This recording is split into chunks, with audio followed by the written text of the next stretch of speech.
요즘에 이렇게 사회 돌아가는 거나 또 이렇게 뉴스를 보거나 하면서 느끼는 것 중에 하나가 사람의 생명이라고 하는 것은 항상 죽음의 위협과 공존한다는 느낌을 요즘 많이 받습니다.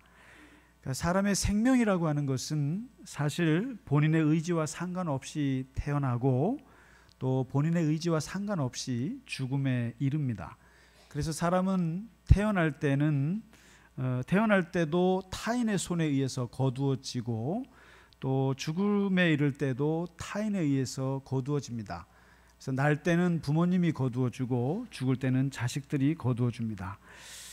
그래서 이렇게 자세히 보면 인간의 생명이라는 것은 그 사는 날 동안 항상 그 죽음의 위협들 또는 죽음의 도전들을 부딪히게 되어 있고 또 거기에서 이겨내야만 또 사는 것입니다. 그래서 이렇게 보면 이 병이라고 하는 것도 사실 저의 생명을 위협하는 하나의 요인입니다. 때로는 생각지 않은 재난도 참 우리의 생명을 위협합니다. 펜션에서 자는데 가스가 그렇게 나올 줄 세상에 누가 알았겠습니까? 그 파이프가 그렇게 교체 엇갈려서 시공이 됐을 거라고 누가 생각을 했겠습니까?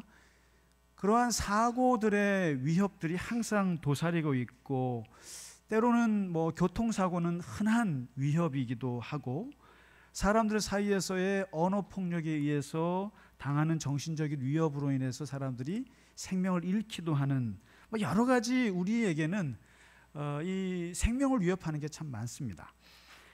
그래서 생각을 해봤습니다. 어떤 면에서 근본적으로 인간의 인생이라고 하는 것은 양쪽의 두 세력이 같이 싸우는 것 같다. 나를 죽이려는 세력이 한편에 있는가 하면은 또한 이 죽음으로부터 막아내기 위한 생명의 세력들이 있다는 것을 느낍니다. 또는 이 생명을 죽이고 멸망시키는 이 악의 세력이 있는 것 같고 그 악의 세력에 대항해서 어떻게 해서든지 살려내려고 하는 그 생명의 선의 세력이 있다는 것을 느낍니다. 이걸 조금 더 영적으로 깊이 들어간다 그러면은 우리를 영원한 멸망으로 이끌어내려고 하는 그 사단의 세력이 있는가 하면 그 사단으로부터 죽음의 세력으로부터 영원한 생명으로 이끄시려는 하나님의 끈질기고 처절한 하나님의 그 세력이 있다는 것을 알게 됩니다. 그래서 오늘 본문을 보시면 짧은 본문 같지만 여기에 바로 아기 예수의 생명을 놓고 그야말로 갓 태어난 아기를 놓고 한쪽에서는 그의 생명을 거두려는 세력과 그리고 한쪽에서는 이것을 처절하게 막아내려고 지키려고 하는 한 사람의 이야기가 그려져 있습니다. 이 악의 세력은 헤롯이라고 하는 사람으로 대표가 되고 이 예수의 생명을 지켜내려고 하는 사람은 예수님의 아버지 요셉이라고 대표되는 인물입니다. 이 헤롯이라고 하는 사람, 도대체 누가 예수를 죽이는가? 예수님이 갓 태어나서 뭘 잘못했다고 그 아기 예수를 어떻게 해서든지 잡아 죽이려고 하는가? 그렇게 죽이려고 하는 헤롯 왕이라는 사람은 어떤 사람인가? 이 사람은요, 참 성경에 복음서와 사도행전에 4대에 걸쳐서 6명이 나오는 헤롯 집안입니다. 이 집안이 아주 재밌는 집안이에요. 이 사람이 유대인의 왕이에요. 그런데 이스라엘 역사상 비유대인 출신의 최초의 유대인의 왕인 사람입니다. 그리고 4대에 걸쳐서 이거를 해먹는 집안입니다. 근데 이 헤롯 대왕이라는 게 어떻게 다윗 왕 때부터 유대 왕이 유대인이어야 되죠. 쉽게 말해서 조선 왕이 조선 사람이어야지 일본 사람이 왕이 될 수 있나요? 안 되는 겁니다. 그런데 이둠의 출신, 에돔, 다시 말해서 에서의 후손의 자식이에요. 근데 이 사람이 어떻게 야곱의 자식의 후손들의 이스라엘의 왕이 될 수 있냐 이거죠. 그럼 왜 그렇겠습니까? 기가 막힌 정치술이 있는 거죠. 이 사람 로마 역사를 한번 읽어보시면 그 삼두 정치를 2번, 3번 하잖아요. 근데 두 번째 삼두 정치, 옥타비아누스, 그다음에 안토니우스 들어보셨죠? 레피두스라고. 그 사람들 사이에서 이 줄타기를 기가 막히게 했어요. 줄타기를 기가 막히게 해서 옥타비아누스 황제의 신임을 얻어서 이스라엘의 최초의 비유대인 출신의 유대인의 왕이 된 사람이 입지전적인 인물이에요. 얼마나 능력이 뛰어난지 몰라요. 얼마나 건축을 잘하는지 유대인들의 환심을 사기 위해서 솔로몬의 성전 무너진 거를 자기가 몇 배로 늘려서 46년째 짓고 있어요 지금. 그래서 그만큼 건축에 조예가 있고 정치의 감각이 뛰어나고 줄타기를 잘하고 그리고 어떻게 하면 싸우는지를 잘하는 기가 막히게 비상한 사람이 이 헤롯 대왕 1세입니다. 오늘 바로 이 헤롯 더 그레이트. 헤롯 하면은 무슨 생각이 나십니까? 영국 런던에 있는 백화점이 생각나시나요? 귀족들이나 가는 왕족의 최고로 좋은 헤롯 백화점 가보셨나요? 저는 말만 들었습니다만은 왜 도대체 그 이름을 헤롯에서 따왔는지 전 좀 너무 궁금합니다. 근데 이 헤롯 대왕이라고 하는 사람은 자기 자신이 비주류에다가 그리고 그 로마의 황제들 사이에서 권력 투쟁해서 살아남기 위해서 온갖 모든 술수를 다 써서 그 왕이 된 사람이에요. 그리고 그 자리도 자기가 정통 유대인이 아니니까 얼마나 유대인들의 눈치를 받겠어요. 그러니까 성전을 지어주면서 환심을 샀는데, 그러니까 항상 자기 자리가 불안한 거예요. 항상 자기 자리를 누구라도 넘보면 가차없이 죽이는데, 이걸 남이 그러면 그렇다고 해요. 정적이 그렇다 그러면 죽일 수가 있는데, 자식들이 그 자리를 위협한다는 생각에 참 인생 말년이 고달픈 사람이었습니다. 자기 아내를 죽여요. 자기 아내 외할아버지를 죽입니다. 그 다음에 남동생을 죽여요. 그리고 장모를 죽입니다. 그리고 그 아내가 10명인데 하여튼 그 아내의 아들 둘을 죽입니다. 또 배다른 장남을 또 죽입니다. 이런 식으로 자기 자리를 넘보는 것 같은 모든 자식들과 가족들을 철저하게 죽인 사람이 이 헤롯 대왕이에요. 그래서 오죽하면 이 사람을 유대인의 왕으로 세운 로마 황제 옥타비아누스가 무슨 말까지 했냐면, 야, 헤롯의 아들이 됐느니 차라리 헤롯의 돼지가 되는 게 낫다. 그 헤롯의 자식이 됐다간 다 죽는다 이거죠.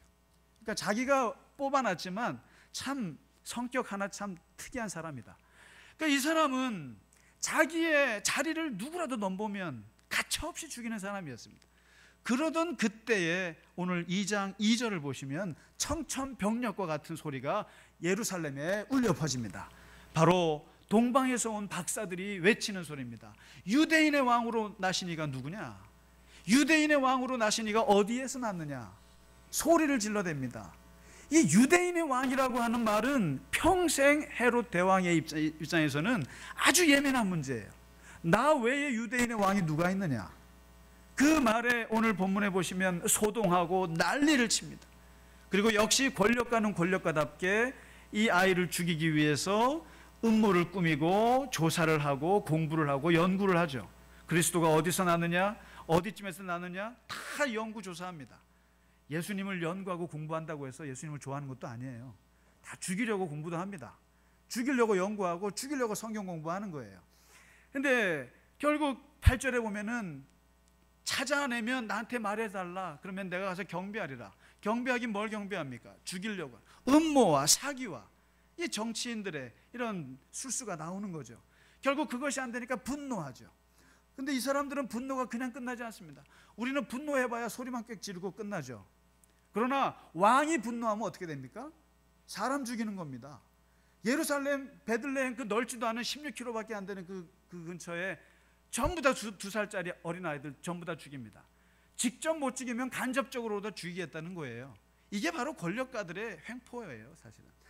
그러면서 죽이는데 생각해 보세요. 아기 예수가 아무리 하나님의 아들로 오셨다고 해도 그 아기 예수가 뭐 아는 게 뭐가 있습니까? 아무것도 아는 게 없잖아요. 그리고 뭘 잘못했어요? 사실 예수님이란 분은 평생을 죽음에 노출되신 분이었어요. 실제로 공생애 하실 때도 보면 그 많은 사람들이 예수님을 죽이려고 얼마나 달려들었습니까? 마음에 안 든다, 가르침이 마음에 안 든다, 하나님 나라가 엉터리다, 하나님을 아버지라고 부른다, 온갖 예수님의 가르침에 대해서 바리새인들이나 서기관들이나 그리고 제사장들이 죽이고 싶어 했잖아요. 그러나 그때는 이미 예수님은 나이가 30이 넘어서 자기 생활을 자기가 알아서 조절할 줄 아는 때였습니다. 그래서 때로는 피하기도 하셨고 때로는 반박도 하시고 때로는 알아서 도망도 다니시고 해서 당신의 목숨을 당신이 지켰다고요. 그런데 오늘 지금 갓 태어난 아기가 무슨 잘못이 있어서 이 아이를 놓고 이렇게, 그것도 한 나라의 왕이나 된 사람이 그 지조 없이 그렇게 아기를 죽이냐는 거죠. 이유가 보면, 자세히 보면 그렇습니다. 예수님은 아무것도 하지 않으셨어요. 그러나 예수가 미워요. 이게 본질입니다. 이 예수라고 하는 존재 자체가 세상으로부터는 아주 거북스럽습니다. 미워요. 그래서 이 예수 믿는 우리 크리스찬들 또한 세상에서 여러분 잘못 안 하셔도 세상 사람들이 볼 때는 아주 미워요. 마음에 안 들어요. 그래서 예수님이 산상수훈에서 너희는 세상의 소금이요 너희는 빛이라 그랬습니다. 우리는 소금이요 빛이라 그러면 굉장히 기분 좋아합니다. 그런데 사실 소금이라고 하는 것은 짠 거예요. 사람들이 싫어합니다. 기독교인들이 가는 곳에는 사람들이 싫어해요. 여러분 뭐 좋아할 것 같죠? 별로 안 좋아합니다. 그리고 빛이다, 우리 자식들이 주님의 빛이 되게 해 주십시오, 이렇게 기도하시죠? 빛이 되면 뭐예요? 노출된다는 뜻이에요. 화살을 맞을 수가 있어요. 언제든지 사람들한테 비난받을 수 있는 자리가 빛의 자리예요. 그렇게 좋아하지 마세요. 그러니까 이 아기 예수라고 하는 존재 자체가 이 세상의 가치, 세상의 어떤 욕망으로 가득한 가치로 사는 헤롯 입장에서는 그 자체가 필요 없는 존재예요. 그래서 오늘 보시면 예수를 누가 죽이는가? 이 자기밖에 모르잖아요. 이 헤롯은요. 이 자기 자리를 만들기 위해서 가족들까지 죽이는 이 사람, 이런 사람들에게 사실 예수님은 죽어 없어져야 될 존재입니다. 그러니까 사실 자세히 보면 우리 안에 헤롯의 마음이 있어요. 우리 안에 보면 우리도 똑같이 자기밖에 모르거나 자기의 성공, 자기의 자리, 어떤 자기 욕심이 가득한 사람들은 사실 예수 믿는 게 아니에요. 똑같이 크리스찬이라는 이름은 갖고 있을지 몰라도 자기 욕심이 지나치게 심한 분들은 그거 예수님을 죽이는 자들입니다. 그 예수님을 살려두지를 못해. 같이 갈 수가 없어요. 그러니까 같은 이스라엘의 같은 공간 안에 아기 예수와 헤롯 대왕은 같이 있을 수가 없어요. 누구 하나는 없어져야 됩니다. 헤롯 대왕은 죽여 없어요. 이제 예수님을. 이제 뭐 그런 거죠. 세상을 얻기 위해서 가족을 죽인 사람은 예수님을 살려둘 수가 없는 거죠. 근데 반면에 오늘 본문에 보시면은 이 헤롯 대왕의 위협으로부터 참으로 처절하게 아기 예수를 지켜내는 사람이 있는데 그 사람이 이 요셉이라는 분이에요. 근데 이 요셉이라는 분을 보면 성경에 기록된 것 그대로 말씀드리면 그렇습니다. 마태복음에 따르면은 다윗 왕의 28대 손입니다. 그러니까 유대 지파죠. 유다 지파. 누가복음에 따르면은 42대 손으로 나와 있어요. 그리고 의로운 자다 이렇게 나와 있습니다. 그리고 목수다 이게 전부입니다. 근데 이 요셉을 자세히 보면 느낌이 그렇습니다. 꽂아놓은 보릿자루 같아요. 그리고 너무나 유명한 아들, 너무나 대단한 아내를 둔 덕에 아무런 존재감이 없는 남편 같아요. 마치 신사임당과 율곡에 가려진 남편의 이름 혹시 아세요, 여러분? 모르세요? 어머니는 5만 원짜리 지폐에 계시고 아드님은 5천 원짜리 지폐에 계신데 아버지는 어디 있습니까? 이원수라고 아세요? 있거나 말거나죠. 뭐 무슨 의미가 있어요? 그런 느낌의 사람이 요셉이에요. 아들 너무 유명해요. 어머니 마리아 천주교에서 뭐 대단하게 쳐줍니다. 그 사이에 요셉이라고 하는 존재는 아무것도 아닌 꽂아놓은 보릿자루 같아요. 그런데요, 이런 사람에게 예수님의 어린 시절을 하나님께서 맡기셨다는 사실입니다. 예수님이 나이 30 넘어서야 당신이 알아서 당신 삶을 조절하시지만은 적어도 이 아버지는 12살까지는 예수님을 보호했던 사람입니다.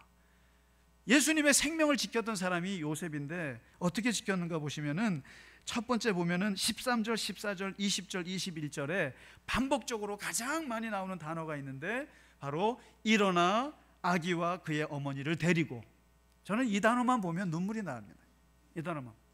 이 요셉이 한 일이라고는 이거밖에 없어요. 일어나서 아기와 어머니를 데리고, 일어나서 아기와 어머니를 데리고, 아기와 어머니를 데리고 애굽으로 가고, 아기와 어머니를 데리고 이스라엘로 들어오고, 아기와 어머니를 데리고 갈릴리 나사렛으로 가고. 이 사람이 한 거는 그냥 오직 애굽으로 가라면 애굽으로 가고, 계속 모든 초점이 다 아기와 어머니밖에 없습니다. 이 헤롯 같은 사람은 오직 초점이 세상 권력이다 보니까 자식들은 안 죽여도 없어, 다 죽이지 않습니까? 그런데 이 요셉이라고 하는 이 촌부는 오직 이 사람의 인생의 최종 목적은 아기와 자기 아내 둘밖에 없어요.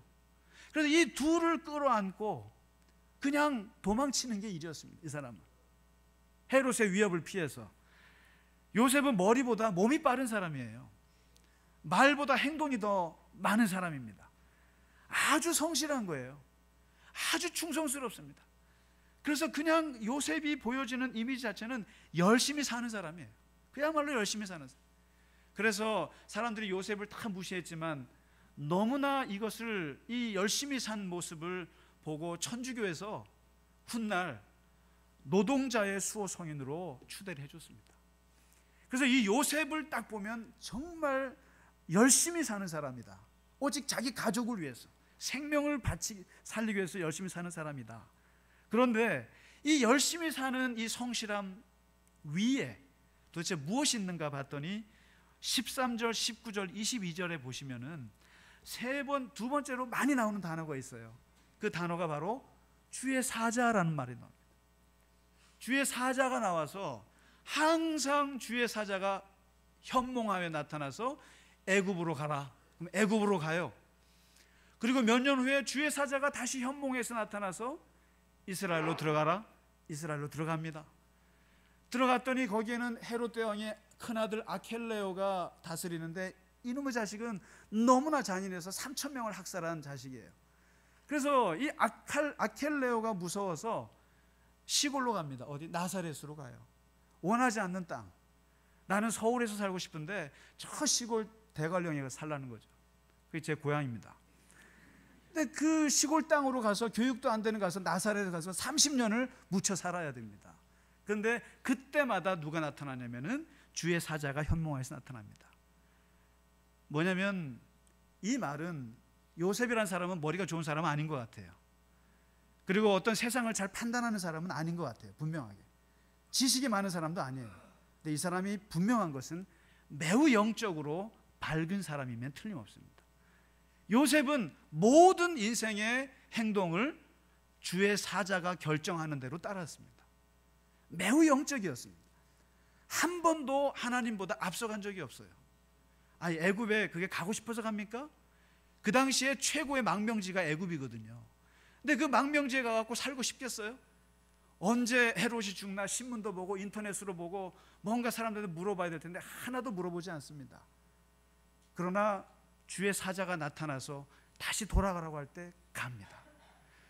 바로 이 요셉이 대단한 것은 모든 인생의 움직임을 하나님의 지시에 따랐다라고 하는 것이죠. 이 영적인 예민함과 영적인 감각이 이분에게는 있었고 그 하나님의 말씀이 떨어지면 움직였습니다. 근데 마지막 세 번째는 아주 인상적인데 15절에 보시면은 그게 나와 있어요. 주님께서 요셉에게 이번에 가라, 여기로 가라라고 하기 전까지는, 애굽으로 가라고 하기 전까지는 무슨 수를 써서라도 그 자리에 눌러 앉습니다. 다시 말해서 엉덩이가 굉장히 무거우신 분이십니다. 그리고 매우 진득한 사람이 요셉입니다. 솔직히 말씀드리면 갈릴리라고 하는 것에 누가 살고 싶겠어요? 그래서 예수님의 제자 나다네엘이 이 갈릴리 출신, 나사렛 출신이라고 하니까 뭐라 그럽니까? 나사렛에서 무슨 선한 인물이 나오겠느냐? 비웃었던 곳이 나사렛이에요. 누구도 가고 싶지 않은 촌동네입니다. 그런데 거기에 가서 무려 30년을 눌러앉아 살잖아요. 30년을 삽니다. 교육을 생각해도 예루살렘이 좋죠. 얘를 성공시키기에도 예루살렘이 좋죠. 그런데 왜 하필 갈릴리 저 촌동네에서 30년을 눌러앉느냐 이거죠. 오늘 말씀해 보시면 15절에 이런 게 나옵니다. 애굽도 마찬가지예요. 애굽에서 눌러 앉으니까 그리고 나서 뭐라고 하냐면 애굽으로부터 내 아들을 불렀다 함을 이루려 하심이라. 하나님의 예언이 이루어집니다. 이게. 그리고 여기 갈릴리 나사렛에서 30년을 살잖아요. 그러니까 또 말씀이 또 나오잖아요. 23절에 나사렛 사람이라 칭하리라 하심을 이루려 하림이라. 옛날에 하나님께서는 예수님을 나사렛 사람이라고 이름을 붙일 거라고 하는 그 예언이 있었는데 그 예언을 이루기 위해서 거기에 눌러 앉은 겁니다. 하나님께서 웬만하면 가라고 하기 전까지는 웬만하면 그 직장 눌러 앉아 계세요. 특별한 지시사항이 없으면 웬만하면 그 사람하고 그 관계 그렇게 유지하세요. 웬만하면. 그리고 웬만큼 괜찮으면 새 사람 교회도 떠나지 마세요. 그냥 좀 눌러 앉으세요. 정말로 하나님께서 뜻이 계셔서 하나님의 어떤 목적이 있어서 내가 가야 한다 그게 아니면 내가 마음에 안 들고 내가 싫어서면 웬만하면 그냥 진드가니 계세요. 그래야 오늘 말씀 보세요. 그 하나님의 때까지 눌러 앉아 있었을 때에 말씀이 이루어집니다. 말씀의 예언이 이루어지는 거예요. 나사렛 사람이라는 이름이 붙습니다. 그리고 애굽으로부터 내 아들을 불러냈다라고 하는 그 예언의 말씀이 그때서야 이루어지는 거예요. 내 못 참겠다고 도중에 벌쩍벌쩍 옮기기 시작하면 하나님의 뜻은 이루어질 수가 없지요. 그래서 하나님의 뜻 그리고 하나님의 그 역사가 어떻게 이루어지는가? 진득하니 주님께서 지시하실 때까지 그 삶을 살아내는 사람들에게 이루어지는 것 같아요. 인내하는 사람들 속에서 하나님의 열매가 있는 것 같아요. 확실히. 그래서 예수를 누가 지키는가? 결국은 헤롯이 이겼습니까? 이 시골 동네 아무것도 아닌 존재감 없는 촌부 요셉이 지켜냈어요. 이 헤롯 대왕의 어마어마한 잔인한 그 폭거를 이겨낸 사람은 이 성실하고 순종자라고 그리고 진득하니 하나님의 그 뜻에 인내했던 이 요셉이라는 사람이 있었기에 어린 시절 12년 한 20년 정도 예수님을 지켜냈습니다. 그래서 아마 이 요셉이 빨리 죽은 것 같아요.